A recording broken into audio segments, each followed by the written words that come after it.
Good evening, everybody. Welcome live to Champs Sports and Spirits. It is a Wednesday night, so time for our football block here on KELV. We started off talking Alva Goldbug football, our Coach's Corner show, and of course, as we do it every week, as soon as our Coach's Corner show wraps up, we will slide over and talk Northwestern football with Matt Walter, Inside the Lines with Matt Walter. Matt Adair and Jesse Klein will have the call for that show.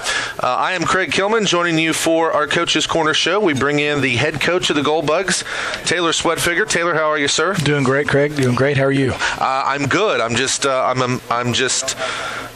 I can't really believe we're getting ready to go to week 7 of the high school football season. It just everything seems to, and I know I've probably said this before on this show, but it seems like every week passes by quicker. And obviously getting ready for a Thursday night game. It's the fall break, so all that is factored in, and got OCS, the final non-district game, coming in. Yep. We'll get to that one in a little bit. We'll talk about OCS and kind of break down the game as we go. Let's talk Chisholm, though. Obviously homecoming last Friday. Mm-hmm. We knew, obviously, going in that Chisholm was a very good team. I don't think we had any illusions about that. I think if I was surprised by anything, and that's even as watching them on film, was how quick the running backs were. The Pasby kid, obviously, the Luke Ball had a lot of speed. We knew that. It's just, when they got space, it was really tough. But as you look at how that one played out, especially early on, what were your thoughts right as the game got going and as it went on? Well, we start out offensively. We get the ball and go backwards. We have a penalty, and I believe we had a bad snap and had to punt it. Yeah, wound up being like 2nd and 18. Yeah, right off the get-go. And that's purely lack of focus, lack of preparation. I attribute it to homecoming, and our heads weren't where they're supposed to be. Every coach in the country has to deal with homecoming, so it's not like I can put that on it. But again, when you're talking about young and inexperienced, you just can't have that. You cannot go backwards the first series. And then we punt it to them, and then the first defensive play, we kind of have a bust on the first play.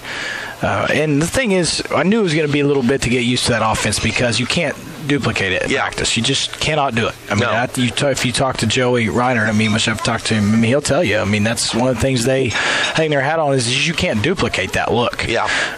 And what's interesting to me is, they run variations of the wing tee, but it's not the wing tee like you have thought it. Your grandfather's wing tee, if you want to look at it. And they did a lot of multiple sets that even weren't the wing tee that factored in there. They did, and I just thought if we could weather the storm in the first quarter, which honestly offensively we kind of did. Yeah. After that, we settled in and started moving the ball and had some big plays, and really just kind of shot ourselves in the foot. We get down to the 1 yard line and can't get in again. just stuff like that. And I'm going to, not to call him out, but, Noah was in the end zone. He was in. I agree. They called him out. So, that's a big crush because that makes it a 1 touchdown game. And it could have been a different story. You just never know. Right. And what's interesting is, they score their first 2 times. It's 16-0 right off the bat. Then we have a very nice drive right after that. It was a 12-play, 65-yard drive. We scored. Eventually, that was one where Tevin caught it down to about the 3, and then we eventually scored on a 4th and 3 on a little swing pass. So at that point, it's 16-6. They score on a very, one play right after that. Pasby kid runs for 65 yards and a touchdown. But then that's the next drive you're talking about. We get down into striking distance. We're right there, right around the 10-yard line. And as you mentioned, we throw that in the end zone, and it looks like it's right there. And I think if you look back on film, I'm sure it's on film. It is, and so at that point, it's 22-12 or 22-14 if we make the 2-point conversion. So it changes the complexion a lot. Of course. It does, and especially when you look at how we came out the third quarter. Yeah. We settled in. And they didn't sub until the 4th. Yeah. We didn't sub until the 4th. Exactly right. So we played the third quarter straight up, and we did a great job defensively. They had a few plays that went big, but 1 4th down conversion. Right. I was going to say the only one they scored on was a 4th down play. Yeah. It was 4th and long. And long. And he was sacked in the backfield, got out of it, made a great play. Kudos to them. They did a good job. But that's why I try to tell our guys it's so frustrating because if you look at it, my gosh, take away a couple of the big plays in the first quarter and let's just play ball. Let's play with them. But we kill ourselves and bad snaps down in the red zone and penalties and then you're limited with a freshman quarterback. Yeah, that was what I was going to say next, because when Austin went out, we were moving the ball pretty well, obviously, with him, and especially through. No, we weren't running it. We didn't run the ball very well all night, obviously. No. But what kind of knew going in that was going to be the case? And you knew they were going to kind of force us into that situation. But Austin was finding receivers. We were, moving down the field, and his stats for throwing just in the short time he was in there was pretty good. Yeah. He had over 100 yards. Yeah. So we had a little bit of a rhythm through the air, but obviously when he goes out, you mentioned Mitchell Meyer, the freshman, comes in, and I don't want to paint all the picture of it being on him in terms of what happened, but there were some poor decisions that we didn't help him out in some certain ways. We didn't, and I didn't. I mean, I'll take some of that for him. I mean, I made a poor choice to try to get a big play after we got the ball on first down. He throws a pick. It's knowing your clientele, and he's still a pup. But he had a good week this week. Good. Had a great day today. Hopefully, we can continue. That's what this week is going to be. This game, he's going to play quarterback the whole game, whether we go ones or twos or whatever. Right. And hopefully, he gets some experience in game time. I mean, I know he has experience for us, but it's obviously not been enough. And here in this case, to note, this is you the whole game. It's not I could come in or I might start it. I might come out. Sure. It's him. Pretty much 100%. And maybe that'll be comforting to him. Hopefully. I mean, I hope. It's a learning. There's a big learning curve, especially when you come in as a 15-year-old. Yeah. I mean, and I think you could tell that Chisholm, when he got in there, they were licking their chops, and I don't mean it, but they could tell that it was that with what they were going to do, it was going to be tough on him. Sure. And they wanted to make it tough on him. And they did. I mean, like I said, there's just things that he was. It just limits what we can do offensively. I mean, it's not his fault. It's just where he's at and how much he's progressed, and we've had a week to address that. Hopefully, it's gotten better. I know it's gotten better. I mean, he's getting more comfortable by the day. So, but back on the Chisholm, we just couldn't. We had dug ourselves a hole in losing Austin. We could not recover. Yeah. And I thought the third quarter was great. I thought we came out fighting. I thought we came out, did some good things. Yeah. Especially defensively, much better job. And then in the fourth quarter, everybody played their JV, and we got some young kids experience, and Joey did too. And so, I think if we play Chisholm 10 times that we play them better than that, 8 of them? Yes, I do. Yeah. I absolutely do. I'm with you. I don't know how many of those we can win. Being honest with you, I don't know how many. We are now. I don't know. Yeah. But I think if we played 10 times, there's 5 games worth of dogfight. And so it just caught us on a night where honestly we didn't play very well defensively. And like I said, it's not that we weren't giving effort. It was just that's a hard thing to get ready for. And once you get used to it in the game, the speed and the direction, we do well. Yeah. But you can't give 28 points up before you decide, okay, I'm getting used to it now. Right. Against a team like that in particular, they're not going to let you come back from that. And that they're good defensively. I told them at halftime because I told them Noah scored there. I said, guys, you scored 2 touchdowns, all right, in a quarter. Yeah. Correct me if I'm wrong. Yeah, no, it was. In a quarter, it would have been, on a team that gave up 2 touchdowns all year. Yeah. So what's that tell you? I mean, hey, you're not a bad football team, fellas. I mean, they're going to get theirs, and we're going to get ours. And you look at it that way, and you're like, gosh, dang, that's impressive. I mean, you scored twice, and they shut out Thomas. Right. So we can play at times, and we just, we got to get behind our freshmen here, and we made a few adjustments up front. Hopefully we play good up front.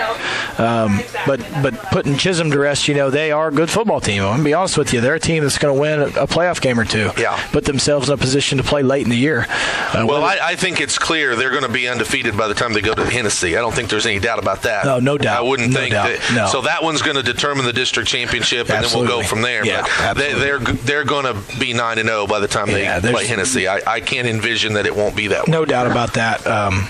Unless they have something catastrophic that happens, but it would have to be multiple, I think. I mean, those kids have been in that system now for 5 years, I think, and they do a good job with it. And it's not – he does a great job. I mean, don't get me wrong. It's a great system, but I think it's something that as we get used to it as players and coaches, being able to do different things. And I mean, it's much like, I'll be honest, it's much like when I was at Kingfisher. We prepared all year long for what Heritage Hall was going to do. Right. We built ourselves around that and said, look, this is who we're going to be. And we closed the gap every year. We got closer and closer and closer until we finally took them over. Yeah. And that's just what you got to do. I mean, you got to do that. And you got to identify who are the people that we've got to go after. And, we know it's Hennessy and Chisholm. Yeah, every year. That's who we're going to have to go after. So, so we will do that. I mean, we'll make those adjustments in the offseason, and that'll be who we tailor to ourselves towards. One of the things that obviously came out of that, and one of the big reasons why you'll have the freshman quarterback for sure on tomorrow night is Austin. The shoulder went down with that again in that game. Give me just from your take, and it may not be even official, but just what his status looks like after that, because obviously he didn't come back in, and we kind of felt like that would be the case. Yeah, well, he's been to McBride twice this week, and they're looking him over and they're taking pictures. I mean, when I say that, MRI and some X-rays, and trying to make sure that what they think is what's wrong, and hopefully it's hopefully it's in the shoulder. If that's what it is, and everybody knows that by now. So I don't mind saying it, but I mean, hopefully that's what it is. Hopefully it's nothing else, and we'll know that next week. Okay. As of right now, he's not even he's no contact, no jog. He can't do anything. Right. That's doctor's order. So we're trying to identify that. And does he have to wear any type of? They're going to find out. Well, they want to let it like it is till Monday, so they can evaluate it without it being in a sling, and see how if it's strengthening on its own and things like that. Sure. So we'll know a lot more on him next week, and I think he's ready to find out. Because to be honest with you, he's like, hey, coach, if it's something where I can't throw, let's brace it up, and I'll play running back, I'll play outside linebacker, I'll play receiver. That doesn't surprise me. And he will. I mean, he will do those things for us. He can play anywhere. He's a good athlete, great athlete, smart kid. So I think he's just looking to say, hey, what can I do to contribute if it's something that he can come back from? Right. And if it's not, then we've got to move on and have his back and get behind Mitchell and make a run at it. So, but again, I think Austin progressed so much. He made a great week one game, but he just started to progress until he got hurt, and then he was, but I think Mitchell will do the same thing. Hopefully he gets more comfortable, and Austin got a lot of reps all summer, and Mitchell was hurt. Right, exactly. It's a lot that people don't understand. Some of his first reps at quarterback came in scrimmage, so he's got a long ways to make up, but thankfully for him, he's been in a big game, came in and won it, and he's been, like I told him, I said, hey, Bub, listen, you're not going to play anybody all year as good as Chisholm. No. You won't. Even our first round playoff game. Of course. I'm just telling you, if we make it, it's not going to be as good as them. So you've faced the Demons, and even against Hennessy, he played well. Exactly. He came in and played well. Yeah. So the key for us is to tailor what we're doing well enough for him to be comfortable and still be able to move the football effectively. We're not going to be as high-powered as far as big plays, I don't think. But that doesn't mean we can't be effective. Yeah. We can be effective and still come out in the same, production. Yeah. It just isn't going to be. Just have to do it in a different way. Yeah, do it in a different way. And so that's going to be our goal this week. And like I said, we move so many people around up front. Yeah, I was going to ask you that in terms of with the rest of just injury situations or whatever, physically some things that are going on, but how are we the rest of the way? Well, everybody seems to be, everybody's got their bumps and bruises, but, we had like Tanner White's been sick all week. He has not been to practice one time. Hadn't been to school. I mean, he's been sick. Yeah. So he's not going to play. We moved some offensive linemen around, so we are going to start 4 sophomores tomorrow. We're going to start 4 sophomores and a freshman quarterback. So, it's against, to be honest with you, OCS is a good football team. Yeah, I mean if people are going to look at their record and say 2-6, but the 4 teams they lost to were all, and I've got their schedule here somewhere too, were all pretty good teams. And in fact, they lost to Ringling in the first game 8-7. Yeah. Metro Christian, now they lost 42-6. Lincoln Christian is always a good team. That was a 48-0 loss. And then Millwood, who obviously is very good, 32-16. Yeah. They've won their last 52 at Wellston, and then beating Northeast 52-8 last week. They're still, despite that record, a very good team. And they are. I mean, and you look at their losses. Metro's like third in 4A. Yep. Lincoln is up there in 3A in the top. I don't know where they're at. They were 2 for a while. I'm not sure where they're at now, but Millwood is in the top of 10, at least top 10. Yeah. And in Ringley, I don't know if they're usually always ranked in Class A. They were up at the top for a while. I'm not sure how they are now either, but so you can't look at their losses and say, I mean, honestly, you look at our 3 losses. We lost to Thomas, Hennessy, and Chisholm. Yeah. There's no shame in that, so it's just honestly, and a lot of their wins have, those 2 wins are not signature wins. Wellston, Northeast. No. But we don't have our biggest win, would be, I guess, Hobart and Hobart's winless, I think, at this point. No, you're right. So, but in the fashion that we've won games, I mean, we've won big, so it's not like we've dogfighting bad teams. We can beat average to bad teams. So, OCS, and like I said, it's a really weird deal. It's going to be a weird game, weird feeling, probably weird to call because knowing that both teams, quite frankly, just really, it doesn't matter. I mean, we want to win the game. Everybody wants to win a game. Of course. But here's a scenario that Coach Turner and I talked about, their head coach. Hey, if they go beat Luther, which is possible, if Luther has one injury away, they go beat Luther, and we win out after OCS game. We are third. They are second. 2. We play each other first round of playoffs. Yeah, and they play Luther in the last game of the year. Yeah, so we wouldn't know. So I mean, until the very end, and we'd be on the road at Perry, which would be a big game. So we don't know what's going to happen. So I think he was the same way as me. I think we're going to get in there and do what we do, and mix it up for a while, and then start trying to get some younger kids in there, which is going to be maybe a few players. Right, because you're doing heavy young kids to start. Pretty much heavy from the start, but maybe just a few of those key players, getting them out of there and saving them for Tonkawa, getting them ready. But it's I hate this that's why next year we're not playing it. We're going to have a week off next year. So you're going to see on our schedule.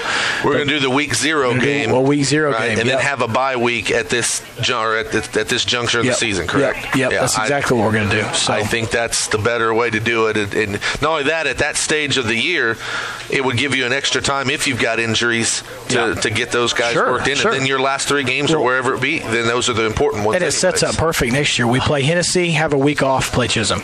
So you couldn't ask for anything better to go out there and lay it out in line in Hennessy and have 2 weeks to get ready for your next one. So, but anyway, this week is what it is. I mean, it's fall break, and so, but there is some cool things. I mean, we're having the Little League scrimmage at halftime. They're going to get out there and play each other, 5th and 6th grade, and that's neat. I hope people come and support them and watch that, and come support our young kids in the second half if that's the direction that it ends up going. So hopefully there'll be I know there'll be some good things come out of it, especially experience for some of them young guys. I mean, and we've got to get that ready to go for the next 3 games because Tonkawa's better than they have been. I'm just telling you, they are better than they have been. Pawnee is better than they have been. And Perry's struggling a little bit, but they were at 14-0 on Cashin last week before Cashin came back. So you can't look at one of those and go, that's circled up, especially with us where we're sitting. So, but I do believe those are winnable games for us if we can come out and continue to get better. Absolutely. We're going to take a quick break. We're going to bring our 2 players of the game in. We'll bring Coach Sweat back in for final segment here in just a bit.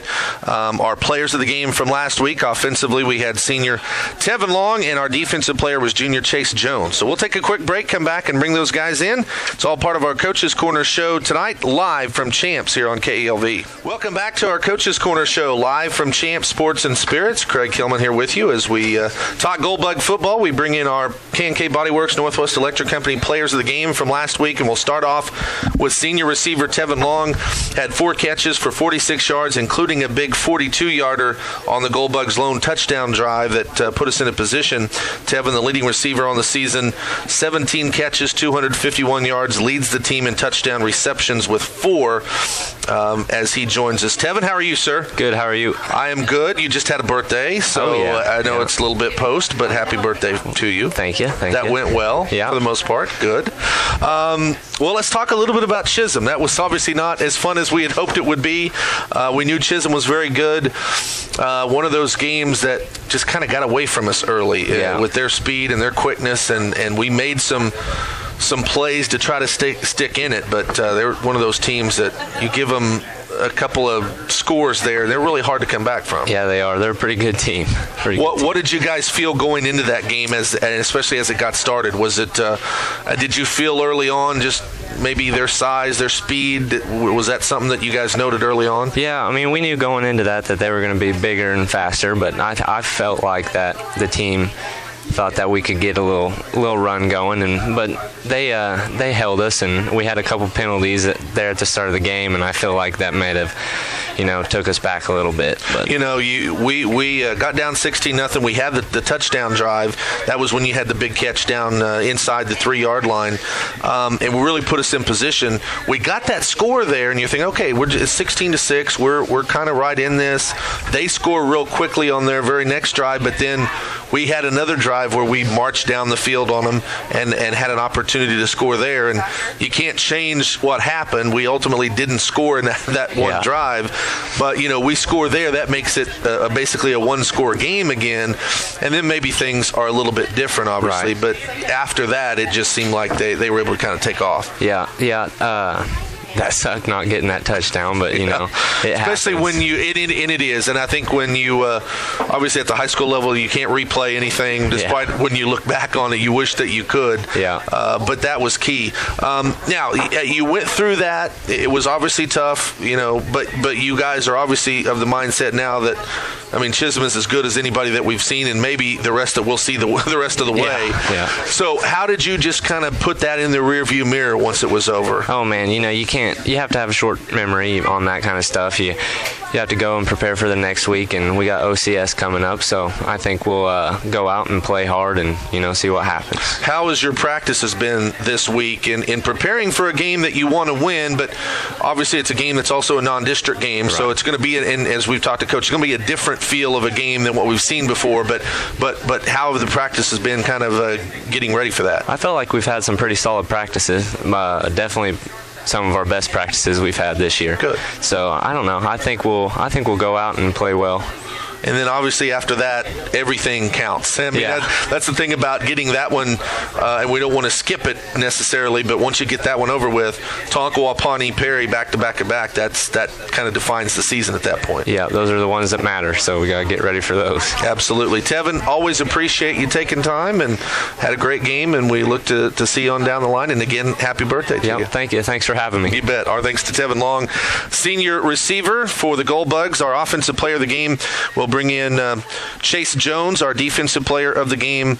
Had 5 tackles, 1 sack, also had a fumble recovery on the season. Chase, how are you, sir? I'm doing good, Craig. How are you? I am good. I have it on good authority. You're a very good actor, because I hear yes. My family, I didn't get to go because I was actually doing a soccer game last night, but all 3 of my kids loved the one-act play. Oh, yes, the Wizard of Oz. Yes, very steampunk nice. style, yes, I heard. Steampunk. I'm hearing good things from it, so that's awesome. I wanted to get this has been an interesting probably year and a half for you, honestly. Had some of the injury problems last year in football, came back, you're ready to go in baseball, you have the shoulder injury in baseball, kind of takes you out for the whole summer.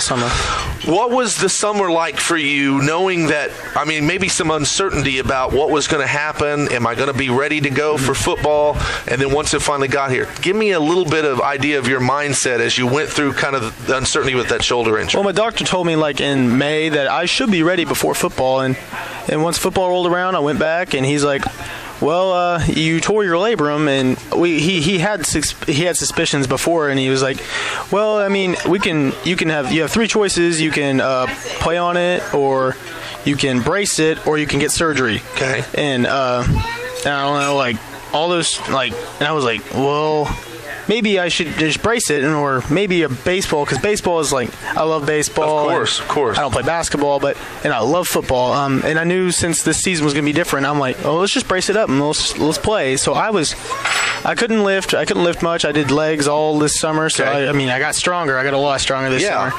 And once scrimmages roll around, I couldn't play in any of those. Then once first game was Thomas. When you got a chance to get in there. What was that like, having really not been into much work? I mean, I think you got cleared just a week before that, or not too long. I got cleared on the Wednesday. I didn't play that. I had to wait for my brace. Right. Then when I got my brace, Monday was my Tuesday. The Tuesday of week Thomas 1. Week. Tuesday of week 1 was my first practice.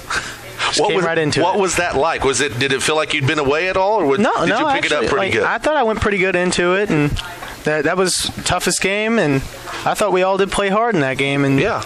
So, I mean, it was a good way to start the season off. It was a very good. I know we got the loss, but it set the tone for the season. It did, and I think once we saw the type of team we were going to be in terms of battling, you felt like that was going to continue, and it really has as we've gone through. Yes, sir. Give me your thoughts on how the defense has played. Obviously, especially in our wins, we've obviously been pretty impressive. But even in some of our tough losses, we've had moments against those good teams. It's sometimes keeping those moments all together. But give me your overall impression of the defense so far. We play hard this year. I mean, we have a bunch of senior. We have new seniors out there. Like Braden Gragan. He came in as a safety, and he's been getting turnovers. And do you like the attacking style of Coach Sklar?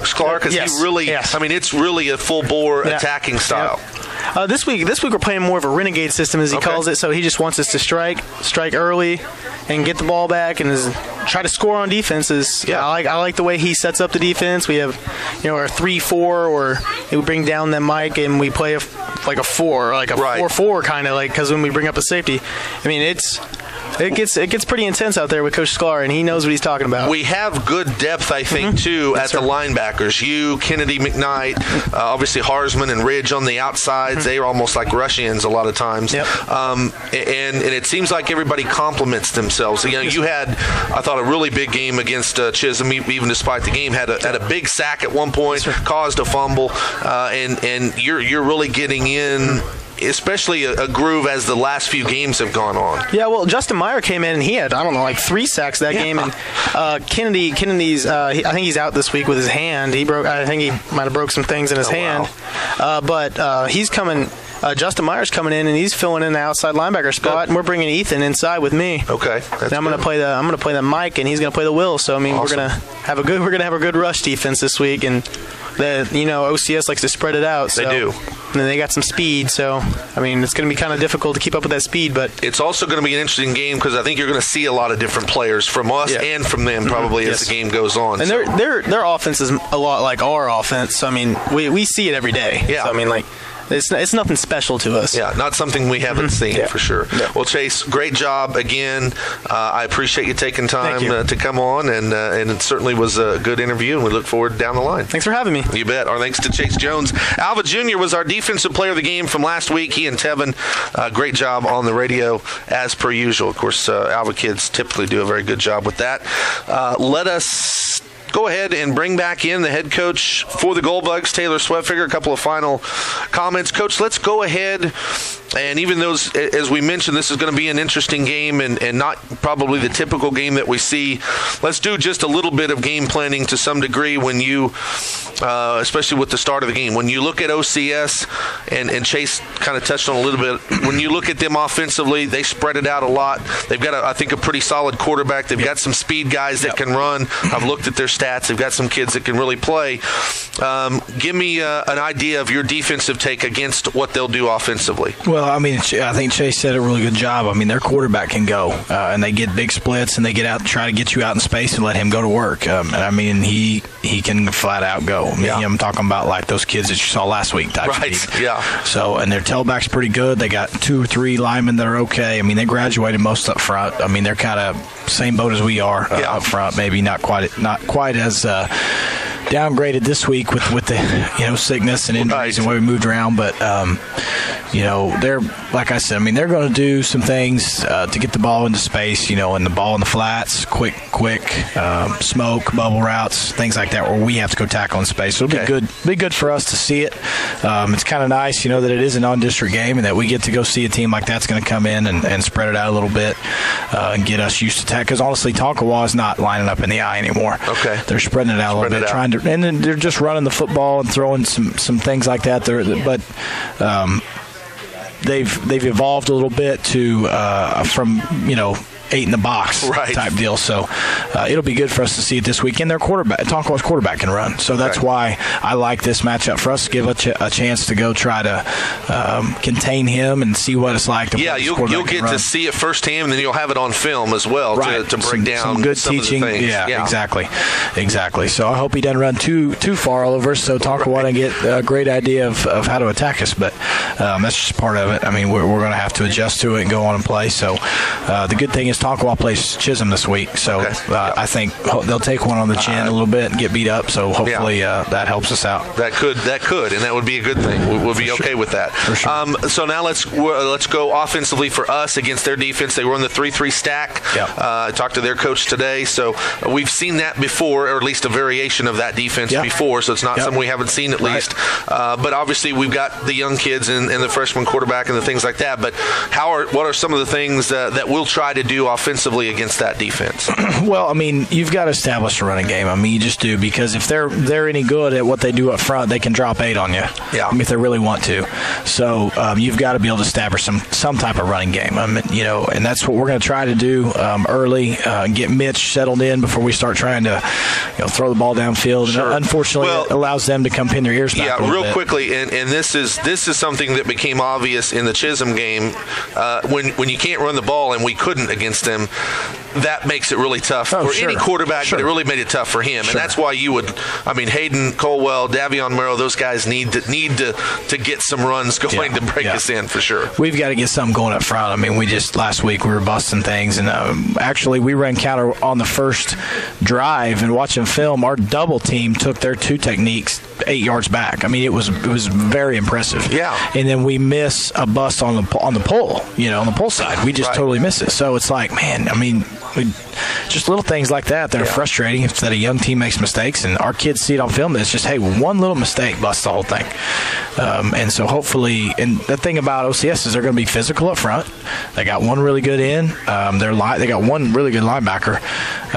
And so we're going to have to, I mean, they're going to be aggressive, especially their secondary. Yeah. So if we can be just a little bit of things positive early for us, then we can get into a little bit of a groove. We can start throwing the ball a little bit. But that's what we're looking to do, is try to have some success on the ground, try to get the ball out in space a little bit, and get Hayden going, like you said, get D involved, and try to maintain the balls, maintain possession a little bit. So I know we talked about it last week, but it's like we said, pick up first downs. Let's make some drives. Let's not go 3 and out, several times early, and let that fast break offense of them get back on. Exactly. That's exactly right. The other thing that they have too, and it could come into play, at least from a first half perspective, they have a very good kicker. They've got a guy that can absolutely boot it from everywhere. I was talking to their coach today. He said he actually tried a 57-yard field goal, missed it, but he regularly hits 50-yarders in practice. He's a guy that can really boot it. He can. So that could, who knows? That could impact some as from a field position perspective too. Oh yeah, absolutely. I mean, there's no doubt about it. He can boot it. So I mean, that's a big deal in the field position game, and we're just trying to make extra points, and then these guys get 50-yard field goals. So hopefully at some point we'll get to that point. Hey, at some point we'll find, if we got to find a girl at school that can kick. There's some that there's several. Washington and Dibble play each other this week. And they both have female kickers, exactly. and one of them set the national record last week, 10 for 10 extra points by amazing. Female. That's so awesome. Hey, we would love to have 10 for 10 extra. If I guess I get Allie started right now, maybe she could. I don't know. We'll see. I would put some money on her. She can probably do that. Coach, appreciate it as always. We look forward to it tomorrow. And we mentioned, again, everybody come out. It's obviously a home game. I know it's a Thursday night, but as you mentioned, the 5th and 6th graders are going to go against each other. That'll be fun for them to get on Ranger Field and get a chance to play at halftime. So there's no reason not to come out and be a part of it. That's right. Appreciate it. All right. As always, good talking to you. All right, Craig. Thank you. All right. Our thanks to Taylor Schwedtfiger. His Goldbug team gets set to play non-district foe OCS tomorrow at Ranger Field. Our pregame show will be at 6:30. Kickoff is at 7 o'clock. That's going to wrap it up for us, our Coach's Corner show. We will take a quick couple of breaks here in just a moment. Matt Adair, Jesse Klein will be there for the Inside the Lines with Matt Walter. So that's coming up momentarily. Our football block here on a Wednesday night. Until we join you for them, have yourself a great Wednesday evening. So long from Champs here on KELV.